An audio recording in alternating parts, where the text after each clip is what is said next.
This is Peter Canavese from Palo Alto Online and GrouchoReviews.com, and I'm here with award-winning director of film and television, Alfonso Gomez-Rejon.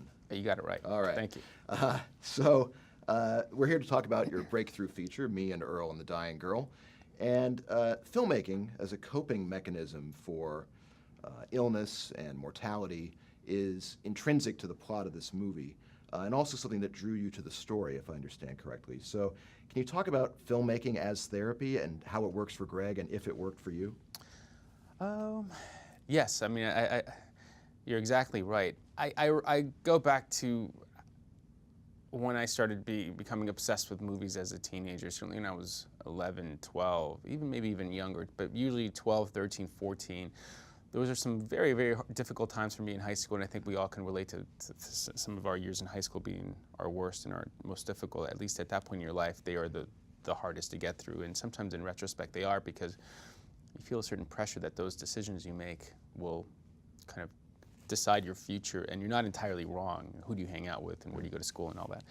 But movies, to me, I experienced so much life through them, and I was able to cope with a lot of problems and get through some difficult parts of my life through movies. Little things like whether it's escapist fun or watching The Breakfast Club for the first time and seeing yourself in Anthony Michael Hall's character and really relating to him, and someone was getting you for the first time, or discovering Mean Streets in a VHS store and seeing yourself in Charlie in a bit, and seeing your brother as Johnny Boy, and then seeing all this religious iconography that you'd been questioning and never seen it documented in any kind of contemporary way. I don't know. Films really saved me in so many ways. So when I saw a film where, and I had gone through, I lost someone very close to me, and as it's now quite public, but it's okay, and not knowing how to deal with it, and then having the opportunity to make a film that was hopefully going to help me process that. Unless I'm talking the physical production of physically making a movie was helping me go through this, which is not unlike what Greg is doing in the film and trying to give something so abstract a shape, and eventually doing it without words and images was something that I truly believe that works, because it worked for me. By making the film, I think I started the process of healing and integrating that loss. Molly Shannon told Variety, right in front of you, that the process of making the film, quote, re-inspired me about acting and show business. I didn't hear that. End quote. What kind of set do you like to cultivate, and how do you go about it to elicit that kind of reaction, or do you just slip her a 50 before? No. Well, you try to create a set that's intimate, small, that is safe, that feels creative, that you can make mistakes, that you try to be.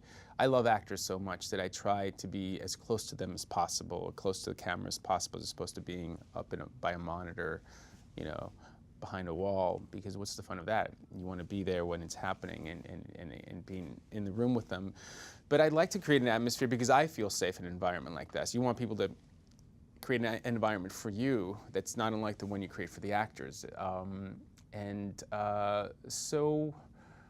So how do you do it? I think you don't do it alone. You cast the crew as carefully as you cast the actors.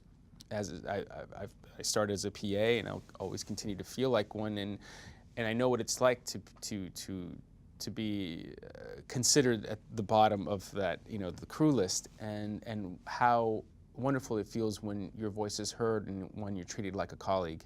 So you try to cast department heads that share your vision, and then you hope that, and the spirit of the film, and you hope that they then cast their departments accordingly, and then you create an atmosphere where everybody is working together for the right reasons. And I think all that is quite tangible. One bad egg could ruin the energy of an entire set. So you try to balance that as carefully as possible. Mm-hmm. The style of the film employs cockeyed camera placement and a lot of camera movement and quite a bit of editing. And then there's a moment in the film when all of that kind of cuts out of the style, and you earn this sort of pin drop moment from the audience. Can you talk about developing the style for the film and then making that choice for that emotional confrontation scene? So you can't talk about the style without talking about Chung Woon Chung, my cinematographer, and Jennifer Eve, costume designer, and Jerry Sullivan, production designer, and everybody else. But the film is, look, you look at the film and it is Greg Gaines, a young filmmaker, telling you a story. So the camera could be a character. I mean, this is a person who was raised on Powell Pressburger movies and Truffaut movies and Scorsese movies. And he remembers high school as this battleground, as do I. At least a certain period of high school. So it was fun and because this is Greg at the beginning of the movie, before he learns to start to pay attention and that it's okay to be quiet for a while, this is a guy who's always relying on his sense of humor and his parodies, on trying to fit into every group without really trying to be authentic, his authentic self. And what does that mean? And when you start to show your true colors and who you really are, that you're this outsider, a young filmmaker who's not ready to share that part of yourself with the world. And he's talking you through this. And it has a wonderful rhythm. The script already had such a beautiful rhythm, so you try to find the right language for that and makes it quite playful and fun. And but as he starts to come of age, the movie starts to be still and quiet. And so that's the kind of the big picture of how we set out to design the film together. Given that the characters of Greg and Earl are making these amateur films within the film, did you ever have to remind the behind-the-camera talent or the actors to be bad? No. No, the spirit of those films, which were made by Ed Bursch and Nate Marsh, were they just had to feel like they were made by two 17-year-olds or two 10-year-olds, depending on what, My Dinner with Andre the Giant would be made by two 10-year-olds. The spoof of Nicholas Roeg's Don't Look Now would have been made by two 17-year-olds. You alluded to being a PA for many years, and you worked with a lot of very famous people, like Scorsese, through whom you met Thelma Schoonmaker, and yes. Robert De Niro. And Pileggi, through Scorsese and Pileggi, then Nora Ephron through Pileggi, so I've been very lucky. Is there any moment that stands out from those years that has stuck with you as a guiding principle? Yeah, their generosity, their humility, and their, certainly with Scorsese, this desire and wish that you discover all the masters and all that came before him, and so it's a tradition that I'd like to continue both with my cast and my crew, and also with this film, that people go out and discover some of the films that we reference. That's why it was so important that we reference movies that may be obscure to some people. And all great films. Yes, but definitely their generosity, their humility, and the fact that they always treated me like a colleague and an equal when they didn't have to. Limitations can fuel creative inspiration, which they do for the characters. What adjustments did you have to make to the script and during production due to budget or logistics? Oh, many of them. The script that I read, we could not afford. So then Jesse and I worked together very closely in coming up with solutions to. You don't want to hurt the beauty of that script that he had, but if there were some sequences that we'd experiment. There were some really hysterical dream sequences in the film that were very expensive, but we cut them out, and then he was able to bridge them with a beautiful scene. It's one of my favorites now. Well,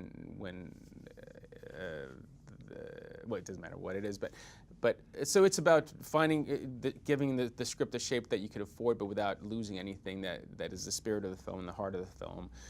And then in production, yeah, sometimes Chung Woon Chung and I would have some outrageous ideas that we just couldn't afford. We didn't have the money for a techno crane every day. We had money for one crane one day and a small one. And so then it forces you as a director to be very surgical about when you can. It forces you to make big decisions, or Scorsese says directing, not selecting. So you have to go in there and you fall in love with a certain location, like the high school in the film, but it's abandoned, and it has been for 6 months. You can't afford to clean up the entire high school, so you could get a new idea and go to the 4th floor instead of the 2nd floor.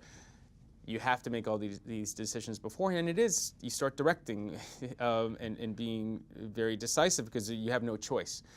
You can't come back tomorrow if you don't finish it today. So, but then out of those constraints come some really fun solutions. There's a sequence in the film where they get high accidentally, and we had some far out ideas of how to accomplish that, and because we couldn't afford them, the solution was quite simple, and it's now one of my favorite things in the film. But we just play the whole thing on their eyes with a little camera sliding back and forth, and you get it done in, in a very short amount of time. But it was closer to the, and in retrospect, you look back at what you wanted to do for that scene, which is you always want to do your best. But in hindsight, in context, it would have been too big for the moment. So I don't think I answered your question, but yeah, out of those kind of production constraints, sometimes very simple ideas are born that are very appropriate to the film, because the film also had to have a very handmade feel to it. Best of luck with the film. Thanks a lot.